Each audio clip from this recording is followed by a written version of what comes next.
Hey, Encounter, how are you doing? Good morning. Joel here with our daily devotional. So this week we're talking about this idea of God being our provider, right? Like we talked about this idea, we've been looking at this concept of us finding shelter in God.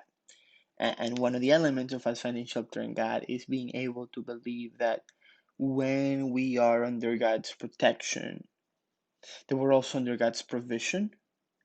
Because a lot of times the thing that stops us from finding peace in God in difficult times is a matter of provision.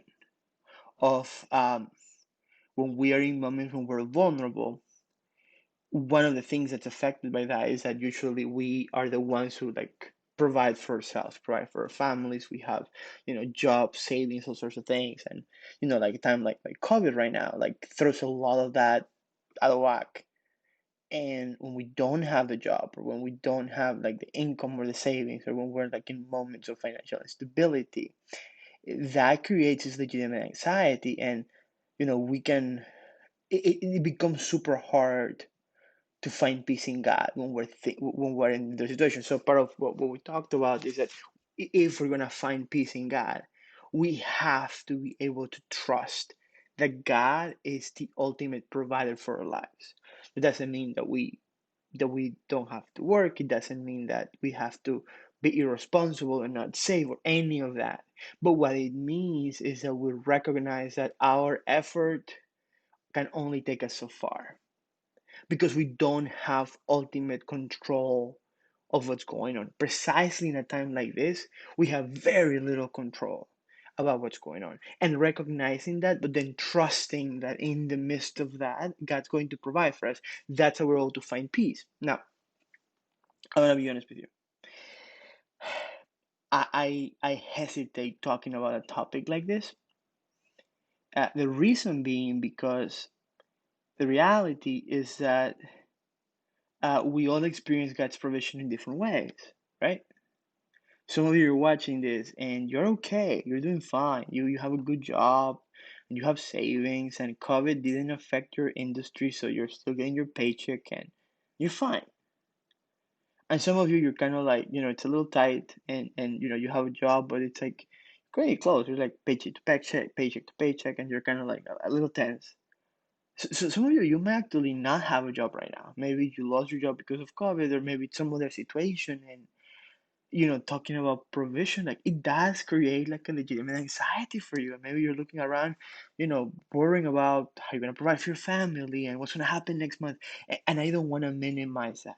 So if you're listening to this, I please don't hear when I'm talking about God's provision that whatever legitimate concerns that you have about your situation, about whatever is going on in your life, I don't want you to ignore that. Actually, it's the opposite. Like I want you to think and realize that in the midst of that situation, if God's who He says He is, then God sits with you in the midst of that situation. And in the same way that that we can call on to God for justice. That we can also call on to God for provision in our time of need, believing that God can be there for us. And the one passage that comes to my mind is a passage that I read a little bit of it on Sunday, and I just want to kind of like maybe remind you. There's this passage in the book of Deuteronomy. And the story here is that the people of Israel have been in the desert for 40 years, and they're kind of like getting ready to enter the promised land. So Moses basically like retells a story of the desert to the new generation of Israelites that are about to enter the promised land. It's the book of Deuteronomy. Deuteronomy just means like for a second time. It's like he's telling the story again. And I just want to read like this beginning of chapter 8. This is Moses speaking to this new generation. He says, "Be careful to follow every command I'm giving you today, so you may live and increase and may enter and possess the land the Lord promised on oath to your ancestors.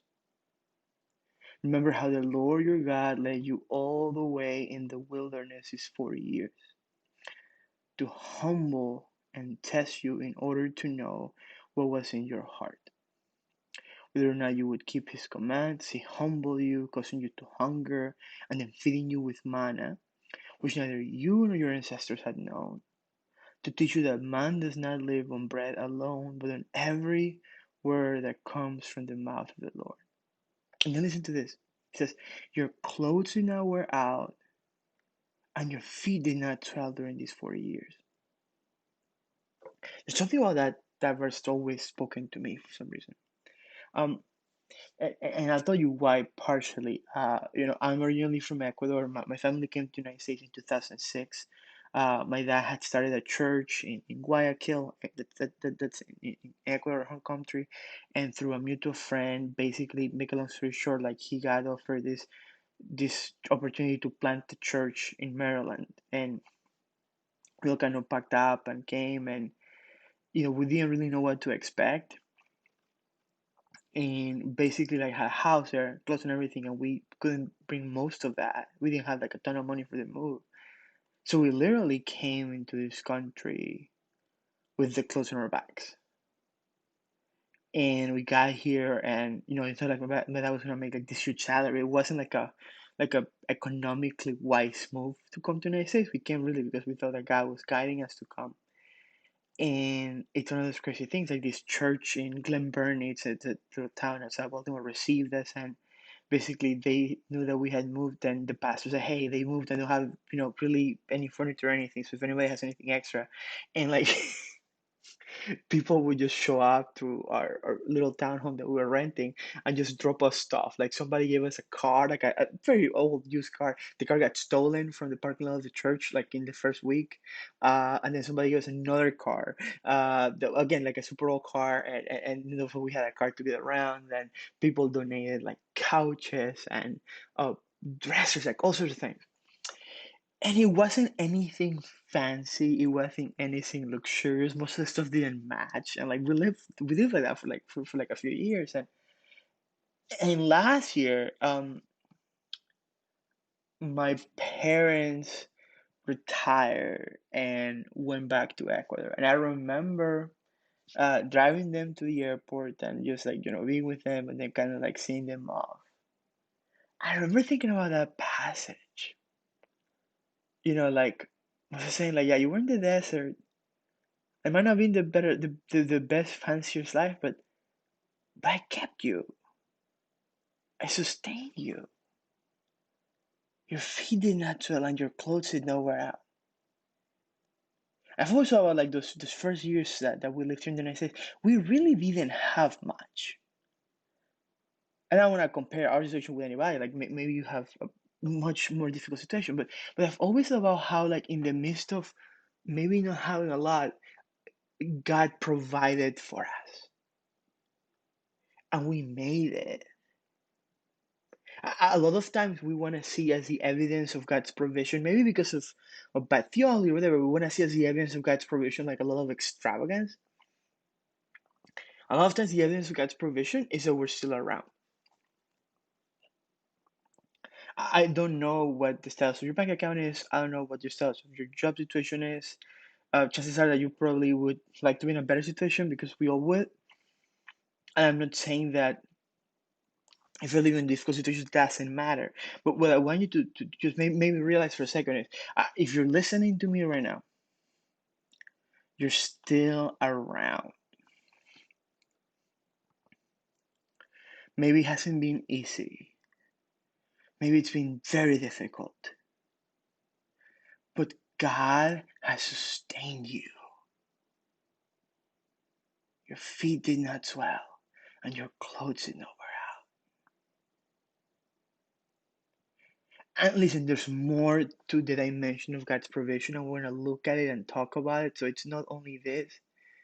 But maybe a first step is for all of us if we're going to believe that God can provide for us in the future, if we're going to believe that we can cry out to God in our time of need and see God meet us when we need Him, is to be able to look back into our lives and see the evidence of God's grace and see the evidence of God's provision. And sometimes that's like looking at incredible miracles. And sometimes it's being able to look at our lives and see that in the midst of all the difficulties and all the pain and all the things that were against us and all the disadvantages that we face and all of these things, we're still around. We're still alive. Your feet did not swell, and your clothes did not wear out. And my invitation to you, I think the invitation of God to all of us today is, are you still around? And if you're still around, thank God for that. And believe that the same God that's kept you around has enough to continue to keep you. You pray with me. God, listen, we have all these different life experiences. Some of us have a lot, some of us have a little extra, some of us have barely enough, some of us, God, it feels like we don't have enough. And God, it's hard in all these different situations to be able to look to you as the one who can provide for us. But Lord, if there's breath in our lungs, if there's blood flowing through our veins, God, if we're still alive, that means that you've kept us. That our feet did not swell and that our clothes did not wear out.